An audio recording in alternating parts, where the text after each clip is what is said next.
ಓಂ ಶ್ರೀ ಗುರು ಸಿದ್ಧಲಿಂಗಾಯ ನಮಃ. OSK ಗುರುವೇ ನಮಃ.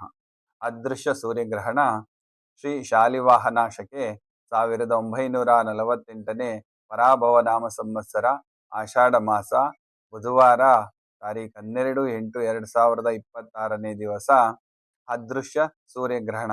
ಸ್ಪರ್ಶಕಾಲ ರಾತ್ರಿ 10:30ಕ್ಕೆ, ಮೋಕ್ಷಕಾಲ ರಾತ್ರಿ 12:04, ಮಧ್ಯಕಾಲ ರಾತ್ರಿ 11:16.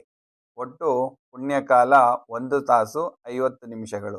ಈ ಗ್ರಹಣವು ಇಲ್ಲಿ ಅತಿ ಮುಖ್ಯವಾಗಿ ಗಮನಿಸುವುದೇನೆಂದರೆ ಭಾರತಕ್ಕೆ ಗೋಚಾರವಿರುವುದಿಲ್ಲ, ಆದ್ದರಿಂದ ಇದು ಆಚರಣೆಯೂ ಇರುವುದಿಲ್ಲ. ಯಾವುದೇ ನಮ್ಮ ಭಾರತಕ್ಕೆ ಸೂತಕವಿರುವುದಿಲ್ಲ, ಗ್ರಹಣದ ಸೂತಕವಿರುವುದಿಲ್ಲ. ಈ ಗ್ರಹಣವು ಯುರೋಪ್, ಏಷ್ಯಾ, ಆಫ್ರಿಕಾ, ಉತ್ತರ ಹಾಗೂ ಪಶ್ಚಿಮ ಅಮೆರಿಕದ ಉತ್ತರ ಭಾಗಗಳಲ್ಲಿ, ಅಟ್ಲಾಂಟಿಕ ಇಂಡೋ ಪೆಸಿಫಿಕ್ ಮಹಾಸಾಗರಗಳಲ್ಲಿ ಗೋಚರಿಸುವುದು. ಭಾರತ ದೇಶದಲ್ಲಿ ಗೋಚರಿಸುವುದಿಲ್ಲ, ಆದ್ದರಿಂದ ಇದನ್ನು ಆಚರಿಸುವ ಅಗತ್ಯವಿಲ್ಲ. ಯಾರನ್ನು ಆತಂಕ ಪಡುವಂತ ಅಗತ್ಯತೆ ಇರುವುದಿಲ್ಲ. ಶುಭವಾಗಲಿ.